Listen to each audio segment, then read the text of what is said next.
Welcome to Living Beyond Borders, the podcast from Citi Private Bank and GZERO Media that examines the risks and opportunities in our rapidly changing world, from global politics to economics, and what it all means for you. I'm Meredith Sumpter, head of research strategy at the Eurasia Group, and today we're taking a look at two worldviews that, on the surface, appear to be totally at odds: globalism and nationalism. In the late 80s, as the Cold War had finally thawed, walls were coming down all over the world. Where the East German authorities have said, in essence, that the Berlin Wall doesn't mean anything anymore. So as China becomes a member of the WTO, as China embraces the multilateral rules of international trade, I think everybody stands to gain from China's membership. The free market enables people to buy in the cheapest market around the world.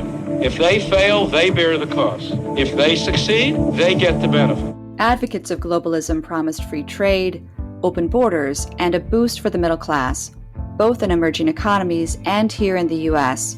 With a new economy powered by technology, nurtured by the ingenuity of the human mind, enlarged by our newfound fiscal discipline at home, and increasing trade among all nations, the American dream is clearly within reach for more and more American families. But as corporate profits soared, workers weren't seeing as many benefits, and it became harder for many families to make ends meet. Their frustration grew. Fair trade, it's not a perfect system, and it's definitely not a magic wand that can fix all the world's problems. Agriculture's upside down, and now, of course, this week we have auto workers on strike. So none of those things fare well for the steel business. Prices are just tumbling every day, lower, lower, lower. Slow to no growth in income, a lack of upward mobility, and an ever-widening chasm between the rich and the poor have sparked populist political movements in countries all around the world, calling for walls to come up once again. Build that wall! Build that wall! With the world now facing an unprecedented crisis, one that has closed borders, disrupted supply chains, and really risk-toppling markets, we're examining the future of globalism. I'm joined by Ian Bremmer, president of Eurasia Group and GZERO Media. Hi, happy to be here. As well as Dr. Catherine Mann, global chief economist at Citigroup. Delighted to be with you. Thanks to you both for being here. I'd like to start by pointing out that, Catherine, you have global in your job title. And Ian, as we all know, your life's work is examining global politics. So let's get some opening thoughts from each of you on the current state of globalism and what factors are impacting it right now. Ian, let's start with you. Well, globalism, I see as an ideology of people around the world, leaders both in public and private sector, who claim that globalization, more open borders, freer and faster trade, people, ideas, capital, data moving faster and faster around the world is not only the most efficient way to run the global economy, but is also good for everyone. And that latter point is something that is being increasingly rejected by a lot of people who feel like they haven't been benefiting from globalism. And if you look at their quality of life, it's hard to say they're wrong. And has also led to the election of a number of figures, political figures, who directly oppose globalism and attack it as an ideology. So I would say that globalism as an ideology certainly feels on the defense right now and feels like it's failing. And that's a real problem for those of us who for the past decades have been counting on an increasingly free global market for our own well-being. Catherine, do you agree? Is globalism failing? Well, globalism isn't failing. What in fact has failed is the domestic policy response to the challenges of globalism. In fact, most people never said that everyone would gain from globalism right away.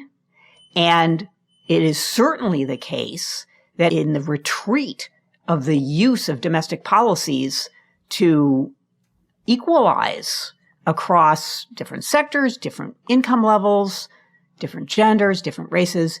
Domestic policies have failed to take the advantages of globalism and distribute it equitably within their societies. And so in many ways, in your view, it's the failure of governments and public policy to keep up with globalism and its impact on domestic societies. Well, I think that there are differences in views on how much there should be equitable distribution. That is also an ideology. And as a result, the pendulum has swung very far in the direction of an inequitable distribution of the fruits of globalism and of technological change, by the way. The pendulum on the political front, which is the avenue through which citizens try to get advantages on domestic policy in their favor, it is not surprising that the pendulum has swung in the direction that it has. Have we seen these pendulum swings before? Certainly. There are definitely, in the historical record, swings from open borders to closed borders. And one of the things that, in the long sweep of history, we have observed is that closed borders do not make for a bigger economic pie. And so the challenges of equitable distribution are even greater when you have closed borders and a smaller pie to distribute. What do you foresee for our policymakers moving forward? Do you think we're going to continue closing those borders, or how long will these trend towards closed borders go before there's a realization, not only by the policymakers, but by the domestic populace who votes in those political leaders, that closed borders really fundamentally will not work for them either? Well, the closure of borders, that's an extreme reference point. But what we can do is we can look at even over the last decade and examine the extent to which trade integration in goods, services, and capital flows has already been on the back foot. It peaked. Trade integration in goods, services, and capital flows peaked more than a decade ago. And it's also more than a decade ago that productivity growth stalled and inequality started to rise. So there's an extended lag between what we observe in terms of global integration and what we observe in terms of political response. So this particular pendulum swing could change dramatically depending on the outcome of the election. So Ian, Catherine has spoken about this lag in terms of a peak of a global integration and the political response. And so, of course, 2008 gave us a financial crisis, but it was also a moment of robust global cooperation politically that really helped us quickly overcome that crisis. And that is really very different from what we're seeing right now. What happened in those 10 years to have caused those alliances to devolve so quickly? And I think we have to ask just how robust the political cooperation really was in 2008. Certainly, all of the major political leaders in the world understood there was a very serious problem, and they needed to respond to it. They wanted to avoid it getting worse, falling into a depression.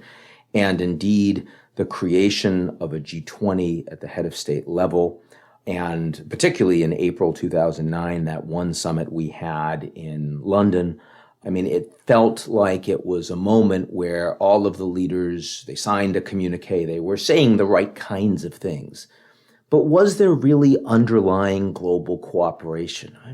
The Chinese were not at all convinced coming out of 2008 that the United States free market system and the regulatory policy around it was something to bet on long term. And you could make the argument that the seeds of China's Belt and Road, the seeds of strengthening their betting on state capitalism and technology as a strategic sector, actually came out of 2008, 2009. But it's certainly true that over the past years, over the past decade, that the alliances have devolved very quickly. And I think they've devolved for two reasons, Meredith. One is because inside our own Western democracies, there are fewer people that are committed to maintaining a U.S.-led global order. There are a lot of Americans that say, why are we supporting this? What has it done for us? What has it meant to us? Why are we putting money into NATO? I mean, why are we putting troops in the Middle East? Those were a lot of policies that both Donald Trump and, say, Bernie Sanders pulled very well on when they put them forward. And the political establishment doesn't have a lot of support. That's how you got Brexit. It's how you got the United Kingdom, the special relationship we used to talk about between the United States and the United Kingdom. And suddenly they're not a part of the European Union anymore. It's how you got Europe feeling more divided internally because of the anti-establishment sentiment inside so many of those countries in France and Italy, across all of Eastern Europe. So that's a piece of it. And the other piece of it is that the Americans have mishandled Russia. After the Soviet Union collapsed, there wasn't really an effort by the United States to rebuild Russia and truly integrate them into American-led international architecture. And so the Russians in decline got really angry at the West and are now doing everything they can to undermine the transatlantic relationship as well as the legitimacy of our political institutions. And then finally, this Chinese piece, where not only was there a lot of questioning of for how long the U.S.-led model was really suited for purpose for the Chinese, but then Xi Jinping becomes president, and indeed he's by far the strongest leader that China has seen since Mao. And he is much more willing to be publicly assertive about Chinese global leadership aspirations in a way that previous Chinese leaders had not been, had been very loath to. And as you see playing out in places like Hong Kong and Taiwan, in the South China Sea, in technology, in Belt and Road, and in Xi Jinping's getting rid of his own term limits so that he could potentially be leader for life, a la Putin, effectively in Russia. All of those things, I think, are important as we talk about the story of how the U.S.-led alliance system has started to unravel since the financial crisis of 2008. So with that unraveling of a system that existed in 2008, Catherine, are there lessons that we can take from the way that 2008 crisis was handled that apply to this conversation today? So I think it matters to kind of review the evidence, first what was happening over the last decade from the standpoint of economics, from the standpoint of what businesses were doing, what consumers were doing, what investors were doing, as well as some political backdrop as well. I mean, because politics design the rules of the game. So the first thing, of course, is that there was a lack of commitment to opening markets, and many economies were retreating from marshaling their domestic policies to enable the transformation of businesses. So we already were on the back foot with regard to domestic policy, even after the financial crisis. The second issue over the last decades was, emerging markets were growing as a share of trade, but they were not playing their fair share, so to speak, or a commensurate share of their GDP in terms of participating in market opening and trade liberalization efforts. So they were getting a bigger chunk of the pie, but they were kind of free riding on it. The services, rather than goods, again, growing as a share of trade, but restricted in a lot of markets. So that's really the backdrop to the financial crisis. What have we learned, since then? What lessons did we learn about the last decade? Let's talk about the real side first. After the financial crisis in 2008, business investment stagnated and labor markets were very slow to recover. Growth ultimately did resume to the pre-crisis trend, but at a loss of about 5% of global GDP relative to what that trend had been prior to the crisis. So after 2008, there actually was no recovery, where what we mean about recovery is you recover the losses associated with the financial crisis. We did not do that. So the lesson is who bore the burden of that loss. Younger cohorts, in other words, younger generations, do not have the same lifetime earnings trajectory as their parents. So when their parents say, I don't think my kids are going to do as well as I did, they are absolutely right. Emerging markets overall grew more slowly. Why? Because they saved all their international reserves rather than investing in human and physical capital because they were so worried about the next financial crisis. And then thirdly, of course, within cohorts, within a generation, well-documented increases in inequality, hollowing out of the middle class, financial vulnerabilities. So this is what we know from the data post-GFC, financial crisis. My concern is we are seeing a repeat of this movie again. The data are starting to show a rebound from these terrible contractions, but there's a collapse in business investment, erosion of the capital stock, long-term unemployment, labor market scarring. The forecast that we have at Citi is we project a loss in global GDP from where we were just January this year, about 4 to 7%. So the issue is, who's going to bear that burden? Because if there's a loss, you bear the burden. So the second point, though, about the financial crisis and where we are now is, 2008 was a financial crisis. This one's a pandemic. But I think a very important question is, could the pandemic get exacerbated by a financial crisis in 2021? Let's think about how that might happen, right? You have a dramatic increase in liquidity, which was a very appropriate response to the pandemic initial cost or initial hit in earlier this year. But the response to that has been a huge issuance of public and private debt. And of course, the U.S. equity markets that continue to hit major highs. So is that setting us up for a financial crisis in 2021, which is going to exacerbate the challenges of recovering from this pandemic in 2020? Yeah, and really the pandemic effects and rising inequality. Ian, do those two trends make the rise of nationalism that we are seeing now an unstoppable trend in the near term? And if so, how should we expect global leaders to respond? I wouldn't necessarily say an unstoppable trend in the sense that we see it everywhere globally equally, but certainly the acceleration of inequality, the dangers of how you do pay for all of the extraordinary relief that has necessarily been provided, is going to lead to a lot more people that feel aggrieved, that feel like their institutions don't represent them, that their democracies aren't really representative. That was how, of course, you got Trump in 2016.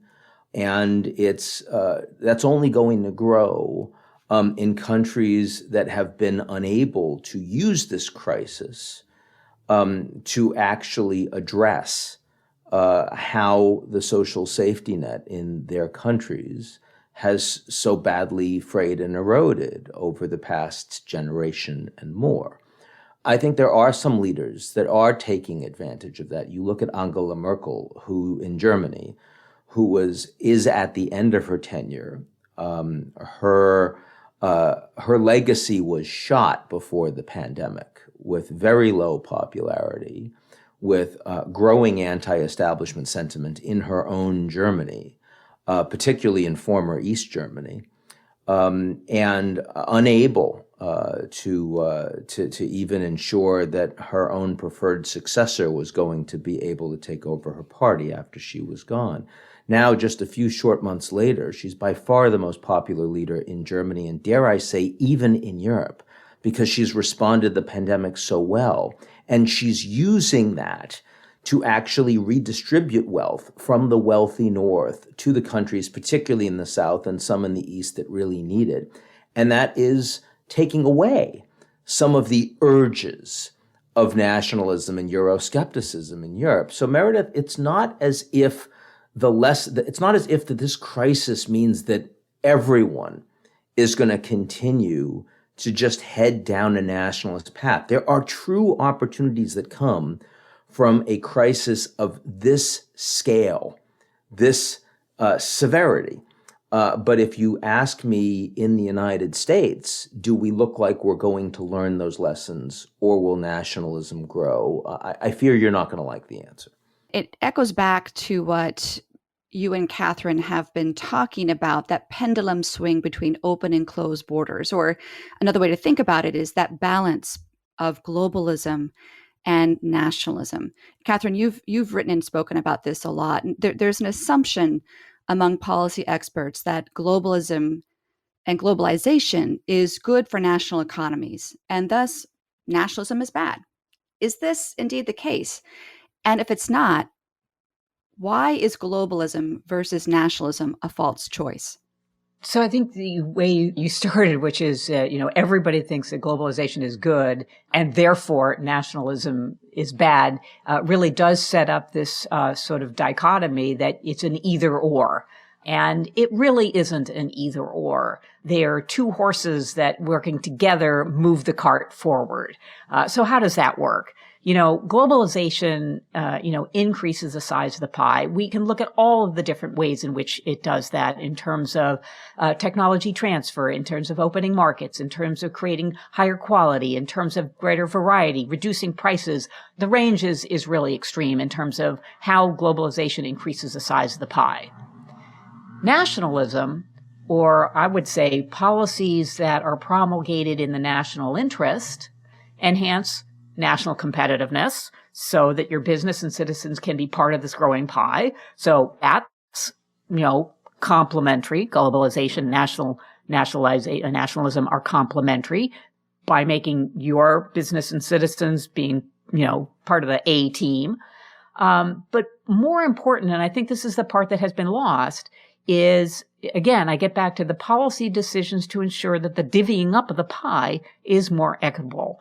Increasingly, we can talk about, and I mentioned it already, the extent to which policy decisions have failed to divvy up the pie equally within economies, across different kind of businesses, across different sectors, across different individuals, across different cohorts in terms of ages, and so forth. And so when you have this degree of inequality across a range of different metrics, you do have negative consequences for growth. You do have negative consequences for being able to participate in this growing global economy.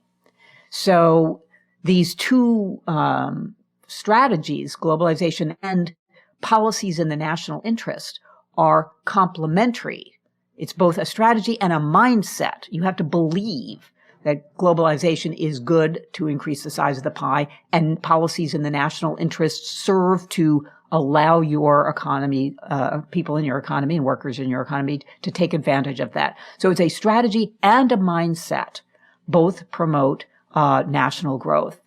So growing the globalization pie, divvying it up to make sure you get a growing slice of that pie, are working in the same direction. They are not a false dichotomy. It's not incompatible. It's not a false choice.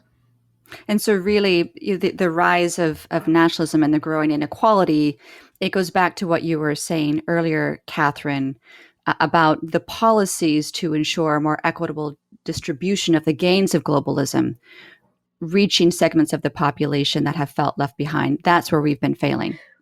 Right. I mean, we've been failing them directly in that, yes, they have been left behind. I mean, that is true. Hollowing out of the middle class, inequitable distribution of wealth, which is only exacerbated by financial policies that promote wealth creation.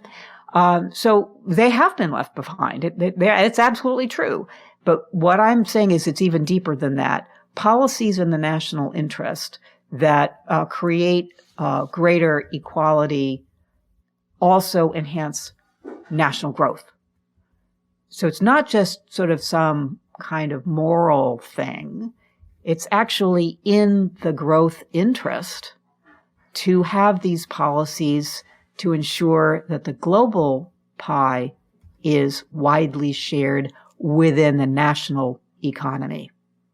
Ian, we've got this global pandemic. It's not going away anytime soon. Unprecedented economic upheaval that is coming with it. And citizens who are pressing their governments to put walls up to protect them. In this environment, will nationalism be more or less effective in ultimately protecting people's interests? Well, let's be clear. Everything we have just been talking about the benefits of globalization, a pandemic doesn't help that, right? I mean, you're talking about people not traveling. You're talking about quarantines and lockdowns. You're talking about social distancing. You're talking about supply chains that have been disrupted, and as a consequence, people trying to find ways to make their supply chains more resilient, as opposed to just in time, more efficient. All of those things are the opposite of globalization. And I think that there is going to be a natural recalibration that as a consequence of this massive shock, that will create less efficiency, just as we all rush to learn the lessons of the pandemic and forget other lessons, right? Because this is a war against coronavirus. When you're fighting a war, anything else, the war on terror, the war on drugs, anything that anyone says that feels like it's, well, what about these other issues? They're important too. It makes you anti-patriotic. It makes you anti-nationalist. And so that does create more of this false choice, as Catherine was saying, but a politically expedient one between globalization and nationalism, and one that many politicians around the world, and not just Trump, certainly Bolsonaro, certainly Boris Johnson, certainly many others have used for their advantage. Going forward, there also is going to be a lot of political demand that as you are bailing out lots of corporations that desperately need support to continue to function, what's the conditionality? I mean, if taxpayers are going to give billions and billions of dollars, and a lot of those taxpayers are angry that you haven't been giving them opportunity, their benefits haven't kept up, their wages haven't kept up, they're going to demand, whether it's efficient or not, that the conditions of you making those bailouts will be greater walls. Even if that's very inefficient for everyone long term and leads to a smaller pie and less growth in the near term. I mean, in the same way that the farmers have gotten a lot of money on the back of the U.S.-China trade and tariff war, and long term it's not good for U.S. ag, but short term it's great for those farmers, at least in the next electoral cycle. I think you're going to see a lot of that, and not just in the United States, all over the world. And that's something that we're going to have to watch very carefully. Catherine, let's go back to you. We have some economists that are making the argument that we're at peak globalization, that there really isn't many more ways for our global economy to become even more interconnected.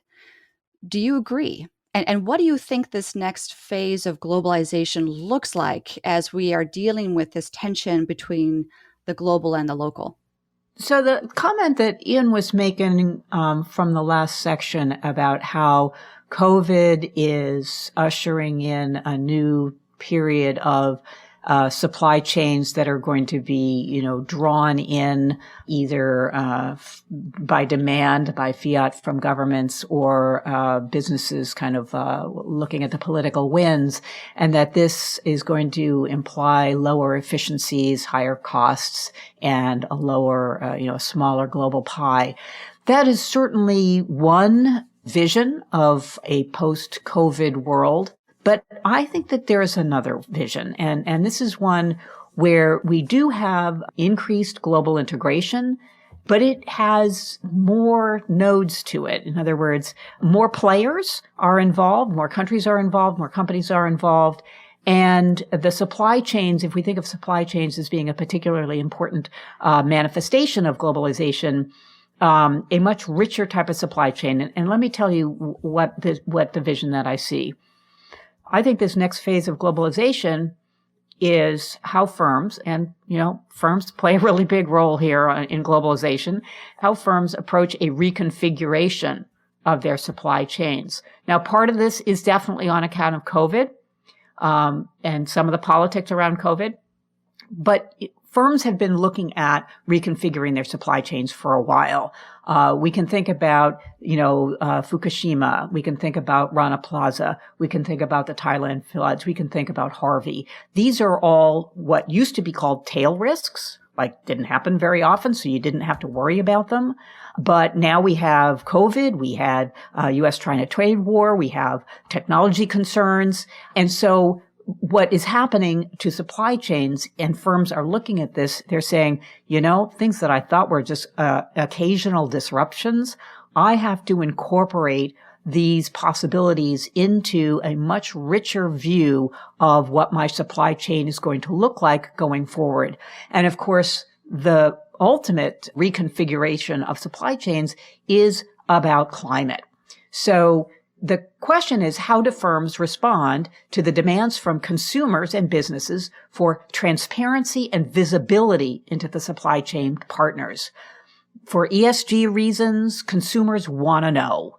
There's also Dodd-Frank and conflict minerals that businesses have already been working with. So supply chain transparency and visibility is one new key dimension of the reconfiguration question for firms and their supply chains. The second is diversification and indeed perhaps some localization of production. In other words, firms have been looking at their supply chains and said, we have too many eggs in one basket. Even if it's a big basket. And we need to think about diversification. Some of that has to do with maybe indeed some political pressure, but also there's just pressure coming from the realization that tail risks, these disruptions, come fast and furious, and you have got to have a diversified production location in order to deal with that.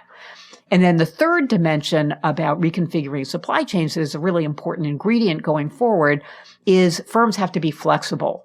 So it doesn't make any sense to have multiple production locations if you don't have flexibility to move production around in the case of various risks, whether these come from climate or from politics. So these three dimensions that create a much richer set of challenges for firms to reconfigure their supply chains.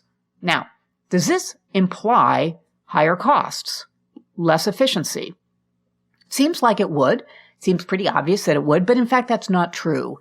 The key is to have the underpinnings of information technology and the information flows associated with that allow firms to talk with each other, to create this transparency, to build on the diversification, and to create the flexibility. So information technology is the way out here to allow supply chains to have the same sorts of efficiencies, but broadly defined to include these other dimensionalities. Efficiency is not just about a cost. You can think of it in a broader set of terms, the transparency, visibility, diversification, localization, and then flexibility. So we get to the dimensionality of globalization, which we have not talked about enough, I think, and that is digital information and technology and the potential for the fragmentation of globalization of digital information technology platforms.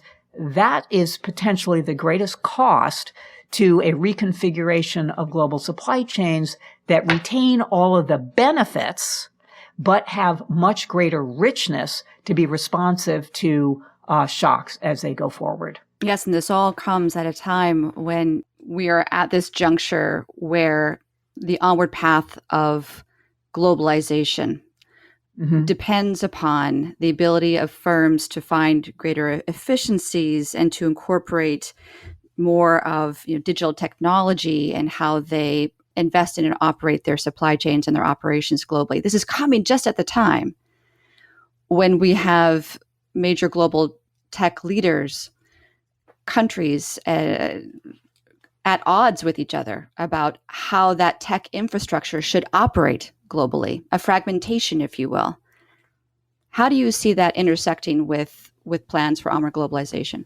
Yeah, the technology piece is no question where we're heading that is most directly at odds with continued globalization. I have no doubt in my mind that no matter where U.S.-China relations go in the next 5 years, if you go to a Walmart, you're still going to buy an awful lot of goods that are made in China.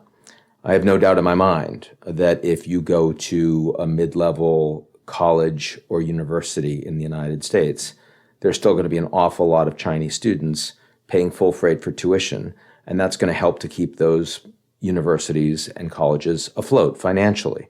So there is a level of integration between the global economies of the world and, most importantly, between the two largest economies in the world, the United States and China, that will persist even as the Chinese become the largest economy in the world and even as they refuse to align with a lot of American standards of governance and markets. But on technology, we are clearly heading into an environment where there will be a Chinese system and a US-led Western system in terms of the development of applications, in terms of the rollout of 5G, in terms of the cloud, and perhaps most worryingly, in terms of the human capital that goes into all of those things. I mean, fundamentally, globalization is really about humanity taking greater and greater advantage of our collective human capabilities and knowledge. And the technology Cold War is a direct spike into that. It means that some of the brightest scientists in the world will increasingly be working at cross purposes to each other. It means that the development of artificial intelligence will feel more like the Cold War, a more zero-sum relationship where our companies want the Chinese to lose, and our national security is oriented towards that. That's the direction we're now heading. I don't believe that it's inevitable that we're going to continue in that direction in the next 5 years, but it's certainly possible. And if that continues, it means that you're going to have two different sets of data, two different sets of Internet of Things, two different types of surveillance regimes. And you're going to have human beings speaking different kinds of languages. You know, I mean, these algorithms that affect the way we think, the way we get information, that our kids are spending all their time on their virtual phones and their smartphones and devices and in their virtual worlds. And as that moves to the Internet of Things, and we talk about anything with a chip in it, so the data ecosystems around us as human beings, if we split that into two, then we are, to a degree, splitting humanity into two. And I would argue that that's quite a dangerous thing to be doing globally. It's, of all of the things we're talking about here today, Meredith, it's probably the one that I am least sanguine about. Certainly the technology Cold War is frustrating a cohesive deepening of globalization that Catherine has spoken about, just at the point when we need our political leaders to be focused on that road ahead. So, Ian, how do you talk about this next phase of globalization with political leaders and what this means not only for their economies, but for their societies? I do two things. Number one is I try to help ensure the focus is that these are global problems. They're not national problems. I mean, no matter what we do about a Green New Deal in the United States, if our solutions don't address India and China, who will be emitting vastly more carbon over the course of the next couple of generations than the Americans will, then we're going to fail. And that failure will affect all of us. That will affect the global economy. So there needs to be global solutions. And this is so obviously true when you think about the pandemic, on the back of the Trump administration saying that we're not going to participate with the World Health Organization, with the rest of the world in trying to develop and distribute a vaccine. It's pretty obvious that has great global costs, and that some of those costs will be borne right here in the United States. So that's the first thing I would say. But the second thing I try to do is I try to talk to leaders and explain this is not about the failings of the leaders. I mean, whether you like Trump or Biden, whether you like, sort of Merkel or Johnson, it's not because these leaders are so bad that we have these problems. Rather, it's that we created institutions and architecture that were very aligned with the power balance and the needs of humanity at the time they were created. But institutions, by their nature, are very sticky. They don't change very much or very quickly. But the needs of society do change. And that's not anyone's fault. It's a cyclical reality. But here we are. So I think to the extent that you can, when you're talking to leaders, you can take the narrow politics out of it. You can take the blamesmanship out of it. Instead, you can talk about the commonality of these issues. That's how we ended up with cooperation between Gorbachev and Reagan that brought us a a few steps away from blowing each other up with nuclear weapons. And I think those are the kinds of conversations that we need to be having in 2020 and going forward, to take a few steps away from the climate and pandemic and other true existential global challenges that we all collectively face today. Catherine, you've spoken on this show about finding a healthier balance with the competing forces of both globalism and nationalism.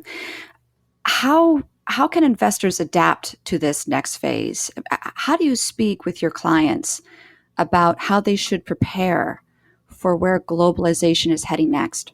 So I think we first have investors, of course, who've got sort of immediate questions about how should I invest the funds that are entrusted to me. And, so they have a very shorter term focus on, what the Fed is going to do or what the ECB is going to do and so forth and so on. But for those who have a longer term objective, who are addressing these issues for a longer term, I think there are a couple things. First, I talk with investors about what it means to have lost GDP and how that burden affects their bottom line. If you have a younger cohort who is not going to have the same type of opportunities to have a higher income, to be able to, buy stuff, a house, better life, and build wealth, then that means the investors, assets under management, are going to be looking worse going forward than they think. So this notion of lost GDP is a very important one. It also means that the balance between sort of the real side economy and the financial side of economy becomes further and further disconnected from one another. I mean, we talk a lot about Main Street and Wall Street, right? That's a standard metaphor for thinking about this disconnect that we have observed and are increasingly observing between what's going on in the real economy with regard to business investment, with regard to employment, with regard to inequality and in globalization as well, and what the financial markets are doing. And so the concern that comes up from the standpoint of investors is, that disconnect is in part, maybe even in large part, being supported by central bank intervention and has been supported by central bank intervention. And how long can that go on? Is that infinite? Is that an infinite play that it can go on? And thus the financial markets and the real economy can be disconnected forever. I'm betting no, that there will be a time of reckoning when the two sides of the coin have to, come back to each other. And of course, that means something for how investors position themselves to be on the right side of that adjustment when it comes. So, it's both a short-term issue as well as a long-term issue that I discuss with investors. So last question. Ian, let me pose it to you first, because I'd love to hear your thoughts on how you are talking with maybe even nationalist leaders about this concept, who are, facing angry societies, who feel left behind and want them to build more walls. So when you're talking to them, Ian, what do you say when you're expressing to them, to these political leaders who are feeling pressure to build walls? Why is it important that they remain global, that their countries remain global, even as they are adhering to pressure to find ways to address the concerns at the local level? Well, I think it's easier to do with the private sector than it is with many political leaders in place today. And the reason for that is because all of the arguments for going global, not only do they need to be implemented effectively, but they're long-term. They're long-term arguments. It's so much easier to respond tactically than it is strategically when you have populations that are hurting and they want to lash out. And so, look, I do think that if Trump had run on a more pro-globalization agenda, he wouldn't be president today. And he knows that, right? And I don't think Boris Johnson would be prime minister if he hadn't stirred up the pot for the Brexit referendum, even though I don't think that's in any way good for the interests of the British people long term, and even the United Kingdom staying together. I think it's more likely that eventually Scotland will leave, and perhaps that means that Ireland eventually reunifies, and it's, that Europe is weaker. I mean, this is all flying in the face of everything that we've been saying over the last hour. So, I mean, the fact that we can sit here and we can have very polite conversations about why it would be better if our political leaders did X, I also think we need to have an honest understanding that the political leaders aren't necessarily always focused on the long-term interests of society. And when you get a misalignment of that, when you get politicians who see short-term opportunities in addressing narrow grievances of people that have been ignored and mistreated for a while, that's when you have the greatest dangers that politics and economics and that globalization and nationalism will become the two sides of a coin. That's a problem. Catherine, I'd welcome your thoughts on what Ian just said and how you think about both the political pressures that leaders are feeling to go local, as well as when you look ahead, how long will it be until you think that country economies will find that new balance and will find a path towards that deepening globalization that works better for a main street, even as those political leaders are also paying new attention to those concerns at the local level? Well, I think we have to examine this notion that political leaders who are elected because of their rhetoric with regard to the disenfranchised, and compare that with the policies that they have put into place. Because in some cases, perhaps in many cases, the policies put into place further disenfranchise exactly the people who elected the politicians, whose rhetoric they listened to, but the policies make their lives worse. And so that is my concern, that people don't want to see the tension between, well, the rhetoric is on my side, but the policies, he's not on my side. That's a really tough equation for individuals to deal with. So the enlightened politician recognizes that you can make people's lives better and be global at the same time.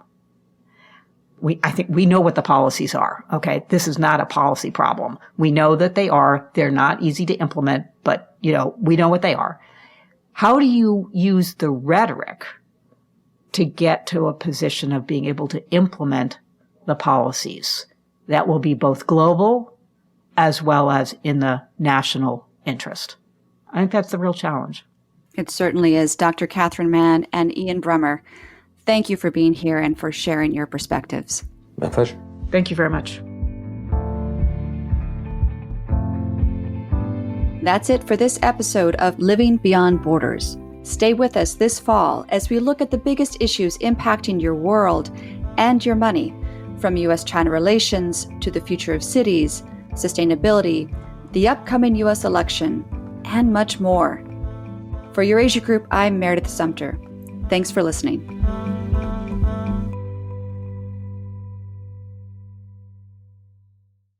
You're listening to the GZERO World with Ian Bremmer podcast, your weekly geopolitical deep dive into the world's biggest news stories, featuring in-depth conversations with global leaders and newsmakers. To get more of GZERO's insights on global politics every morning, sign up for our free newsletter, GZERO Daily, at gzeromedia.com.